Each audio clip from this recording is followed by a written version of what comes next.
সকল শিক্ষার্থীকে স্বাগত জানিয়ে শুরু করছি ম্যাথ ক্লাস। আজকে আমি ম্যাথ ক্লাসের নবম শ্রেণীর গণিতের এক্সারসাইজ 5 পেজ নম্বর 139 এর বাস্তব সমস্যা সমাধানের সহজ সমীকরণ অপনয়ন পদ্ধতিতে সমাধান করো। নম্বর 4 এর নম্বর 3 অঙ্কটি সহজে সমাধান দেব। তাহলে দেখো এখানে নম্বর 3 লিখি। নম্বর 3 এখানে দেওয়া আছে কি সেটা তুলে নেই। দেওয়া আছে 2x প্লাস 3y ইকুয়াল 5, এটা দেওয়া আছে। দেখো এটা ভগ্নাংশ, তাই এটাকে আমরা স্বাভাবিক সরল সমীকরণে পরিণত করব। এই দ্বিতীয় পদটি ভগ্নাংশ দেখতে পাচ্ছি সমীকরণটির, তাই আমরা এখানে দেখতে পাচ্ছি y হচ্ছে হর, দ্বিতীয় ভগ্নাংশের লব হচ্ছে 3 এবং হর হচ্ছে y। তাহলে y দ্বারা প্রত্যেকটি অংশকে গুণ করব, অর্থাৎ প্রথম পদ, দ্বিতীয় পদ, তৃতীয় পদ, অর্থাৎ এই রাইট সাইডেও গুণ করব। তাহলে কি পাই সেটা আমরা লিখি, বা আমরা y দ্বারা গুণ করি, তাহলে কি হবে 2xy, এরপরে প্লাস এখানে y দ্বারা যদি গুণ করি y দিয়ে গুণ করলে y আর y বাদ যাবে, সুতরাং শুধুমাত্র 3 থাকবে, ইকুয়াল এখানে y দ্বারা গুণ করলে 5y হবে। এখানে আমরা সাইড নোটে লিখে দিই y দ্বারা গুণ করে, y দ্বারা আমাদের উভয় পক্ষে y দ্বারা গুণ করে, এটা না লিখে y দ্বারা গুণ করে সংক্ষিপ্ত লিখি। আমি সংক্ষিপ্ত লিখেছি, তোমরা লিখবে উভয় পক্ষকে y দ্বারা গুণ করে, যেহেতু লসাগু y হয়েছে। অথবা লসাগু করার পরে আর গুণন করলে এই লাইনটা পেতে পারি, বা বজ্র গুণন করে এই লাইনটা পাবো। এরপর দেখো আমরা কি করব, এই যে রাশি এটা সব লেফট সাইডে লিখতে হবে। যে এখানে ধ্রুবক আছে বা কনস্ট্যান্ট আছে সেটা আমরা কনস্ট্যান্টই রাইট সাইডে লিখবো। তাহলে কি হবে, এখানে 2xy, এরপর কি -5y ইকুয়াল -3, আমরা পক্ষান্তর করেছি, এখানে লিখবো পক্ষান্তর করলাম। এরপর কি হলো, এটা পেয়েছি পক্ষান্তর করার পরে, এটাকে আমরা নং দিয়ে রাখি, এটা হচ্ছে 1 নং, তাহলে ডট ডট এটা 1 নং লিখলাম। এরপর 2 নং কি হবে, দেখো 2 নং এখানে কি দেওয়া আছে সেটার দিকে তাকাও। এখানে 5x দেওয়া আছে এবং লিখি 5x - 2y ইকুয়াল 3, এটা দেওয়া আছে। এখন কি y দ্বারা গুণ করব, y দ্বারা গুণ করি, তাহলে কি হবে, বা 5xy - 2 ইকুয়াল 3y, y দ্বারা গুণ করেছি, এখানে লিখি। কারণ y দ্বারা গুণ করার অর্থই হচ্ছে এখানে হর হচ্ছে y, দ্বিতীয় সমীকরণটির দ্বিতীয় পদের হর হচ্ছে y, তাই y দ্বারা গুণ করেছি স্বাভাবিক বা সরল সমীকরণে পরিণত করার জন্য এটা করলাম। y দ্বারা গুণ করে, y দ্বারা অর্থাৎ সহজে করার জন্য এটা করা হলো। আবার গুণ না করলেও হয়। কিভাবে, এখানে দ্বিতীয় যদি আমরা পদ বাদ দেই, তাহলে এখানে যে লব 2 আছে, এখানে লব 3 আছে, তাহলে লব 3 যেহেতু একটা সাংখ্যিক সহগ বা সহগ সংখ্যা এখানে 3, তাই 3 দিয়ে আমরা গুণ করব এই দ্বিতীয় সমীকরণটাকে। আবার এখানে 2 আছে, 2 দিয়ে এটা গুণ করব, এরপরে 2টা নং বাদ দিয়ে দেব, তাতেও হবে। আবার এই সরল সমীকরণ করে বাদ দিলেও হবে। y দ্বারা গুণ করে আমরা y দ্বারা গুণ করি, তাহলে কি হলো, এরপরে পক্ষান্তর করি। পক্ষান্তর করলে কি হবে, আমরা রাশি একদিকে নেব, অর্থাৎ 5xy এরপর -3y ইকুয়াল 2 হবে। পক্ষান্তর করেছি, এই 2 প্লাস হলো, এখানে মাইনাস সাইন প্লাস হলো। পক্ষান্তর করলে সাইনের বিপরীত হয়, যা থাকে তার বিপরীত। এখানে লিখব কি, পক্ষান্তর করলাম, এটা পেলাম। এখন এটাকে আমরা 2 নং দেই। 2 নং দেখো, এখন যে কোনো একটি x অথবা y, আমরা xy বাদ দেব। এখানে xy আছে, এখানেও xy আছে, সুতরাং xy বাদ দিয়ে আমরা মান বের করি। তাহলে xy বাদ দিতে হলে কি হবে, xyটা ভ্যানিশ করতে হলে 1 নং এবং 2 নং, এখানে 5 আছে, 5 দিয়ে 1 নংকে গুণ, আবার এখানে সাংখ্যিক সহগ 2 আছে, xy এর সাংখ্যিক সহগ, আর এখানে xy এর সাংখ্যিক সহগ দেখতে হবে।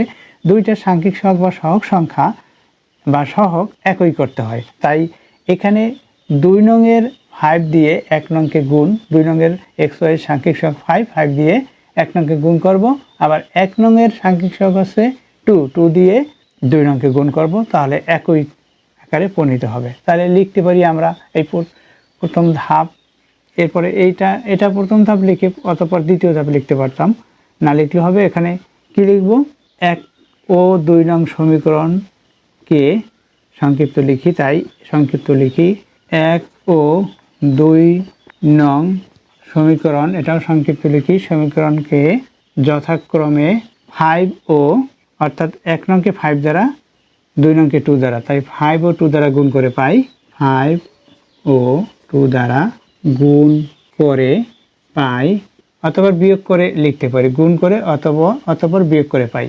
কারণ বিয়োগ করব কেন, আমরা দেখতে পাচ্ছি এখানে দেখো এখানে 5, এখানে প্লাস সাইন, এখানেও প্লাস সাইন, তাহলে বিয়োগ করলে আমরা বাদ দিতে পারি, যে কোনো একটা নং থেকে একটা নং এবার বাদ দিতে পারি। 1 নংকে কত দ্বারা গুণ করেছি, 5 দ্বারা, তাহলে কি হবে 10xy মাইনাস 5 দ্বারা গুণ করলাম এটাকে, তাহলে কি হবে মাইনাস, এখানে 5 আছে, 5-এর সাথে 5 গুণ করি 25 হলো, তারপর y ইকুয়াল মাইনাস 5 দ্বারা গুণ করেছি, 3কে 5 দ্বারা গুণ করলে 15 হবে, এটা পেয়েছি। এখানে 2 নংকে 2 দ্বারা গুণ করে অর্থাৎ 10xy মাইনাস, এখানে 2 দ্বারা গুণ করেছি তাহলে 6y ইকুয়াল, এখানে কত হবে 2 দ্বারা গুণ করলে 4 হবে, এই 4 লিখি।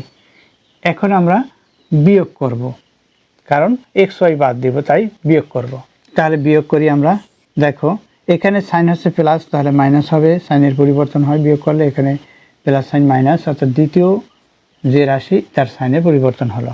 এখন এই 10x থেকে, এই 10xy থেকে 10xy বাদ, অর্থাৎ এটা থেকে এটা বাদ গেলে কিছু থাকবে না। এখানে কি থাকে দেখো, এখানে 25 হচ্ছে বড়, এটা 6 হচ্ছে ছোট, 6-এর সাইন, এই যে সাইন পরিবর্তন করেছি এই সাইন ধরেই আমাদের করতে হয়।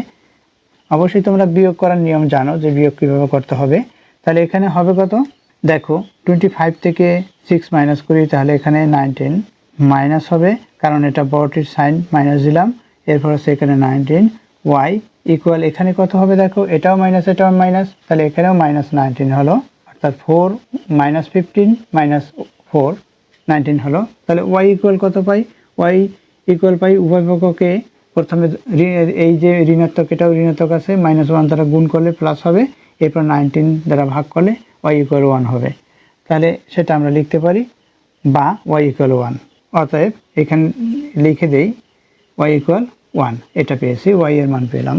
অথবা আমরা উভয় পক্ষকে -19 দ্বারা ভাগ করে, এইখানে -19 দ্বারা, এই 19 দ্বারা এখানে ভাগ করি, এখানে ভাগ করি, তাহলে কি হবে 1 হবে, y ইকুয়াল 1 হলো। y এর মান এখন আমরা যে কোনো একটা নং সমীকরণে বসাতে পারি, অথবা বিকল্প নিয়ম ভাবে, অর্থাৎ এখানে আমরা এই দ্বিতীয় পদ বাদ দিয়েও করতে পারি। y এর মান কত নঙে বসাবো, দেখো যে কোনো একটি নঙে বসিয়ে আমরা x এর মান বের করব, যেটা সহজ হয় সেটাই বসিয়ে দেওয়া ভালো হয়। এখানে দেখো এখানে 2 আছে, এখানে যে কোনো এক নঙে বসালেই হবে, তাহলে লিখি y এর মান 1 নঙে বসিয়ে পাই, বা y ইকুয়াল লিখতে পারি এভাবে, এখন y ইকুয়াল 1 নং সমীকরণে সংক্ষিপ্ত লিখি বসিয়ে পাই, আমরা বসাই দেই, সংক্ষিপ্ত লিখি সমীকরণে বসিয়ে পাই, কত হবে দেখো, বসাই দিই সরাসরি, y ইকুয়াল কত 1 পেয়েছি, সেটা 1 নঙে বসিয়ে দেই। 1 নঙে এখানে আছে 2x, y এর মান হচ্ছে 1, এরপর আছে মাইনাস, দেখো এখানে 2xy মাইনাস 5y, 5 আছে, এখানে y এর মান কি পেয়েছি 1 পেয়েছি, ইন্টু লিখি 1 ইকুয়াল, রাইট সাইডে কি আছে -3 আছে, -3 লিখি, এখানে -3 লিখলাম। এখন কি হয় সেটা লিখি, দেখো বা এখানে 2x এর সাথে 1 গুণ করলে এখানে 2x হবে, মাইনাসের সাথে -5-এর সাথে 1, অর্থাৎ 5-এর সাথে 1 গুণ করি, মাইনাস এখানে থাকবে, এখানে 5 হলো, এরপর কি এখানে -3, এটা হলো। এখন যেহেতু x এর মান বের করব, তাহলে এখানে এই যে ডিজিটটি এটা রাইট সাইডে পক্ষান্তর করে নিব, তাহলে কি হবে 2x ইকুয়াল, এখানে -3 রাইট সাইডে আছে, এরপর আছে পক্ষান্তর করলে সাইনের বিপরীত হয়, +2 হয়। তাহলে এখানে লিখি পক্ষান্তর করে, সংক্ষিপ্ত লিখবে পক্ষান্তর করে, আমি সংক্ষিপ্ত লিখে দিয়েছি, তোমরা সংক্ষিপ্ত লিখবে না। বা কি হবে 2x ইকুয়াল, বা 2x ইকুয়াল, এখানে কত হয় 2 হয়, 5 থেকে 3 -2 হলো। এখন x ইকুয়াল কত হবে, অতএব x ইকুয়াল হবে 1, এটা হলো। x এর মান বের করেছি, উভয় পক্ষে 2 দ্বারা ভাগ করে x এর মান বের করেছি এটা, অতএব নির্ণয় সমাধান, অতএব নির্ণয় সমাধান x, y ইকুয়াল, আমরা কি পেয়েছি নির্ণয় সমাধান 1, 1, অর্থাৎ x এর মানও 1 পেয়েছি, y এর মানও 1 পেয়েছি 1,1 এটা পেয়েছি। এটা হচ্ছে নির্ণয় সমাধান। আশা করি এটি বুঝতে পেরেছো কীভাবে এই অঙ্কগুলো করতে হয়। এই একই নিয়মে নম্বর 4 একই নিয়মে করতে হবে। এতক্ষণ ম্যাথ ক্লাসের সাথে থাকার জন্য সকলকে ধন্যবাদ জানিয়ে আজকের মতো বিদায় নিচ্ছি।